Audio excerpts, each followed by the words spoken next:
పెద్దవాడు చేతిలో చిన్నవాడు భలే. అడవికి రాజు ఎవరు? పులి లేదా సింహం.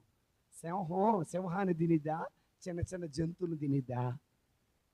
ఏమా? చిన్న చిన్న జంతువులు. సో నాయకులు అయ్యేది ఎవరిని అడ్డం పెట్టుకొని?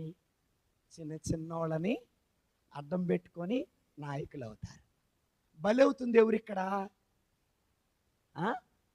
చిన్నవాళ్ళమైనా మనమే.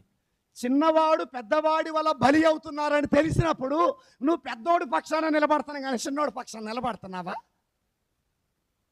సరే, ఈ రోజున నువ్వు పెద్దోడి పక్షాన నిలబడ్డా, రేపు నీకు అదే పరిస్థితి వస్తుంది. మరి నీ పక్షాన నిలబడేది ఎవరు? దేవుని స్తోత్రం, హల్లెలూయా. అందుకే యెషయా ప్రవక్త ఏమంటున్నాడు? నేను అలసిపోయిన వారిని ఓదార్చుటకు అతడు నాకు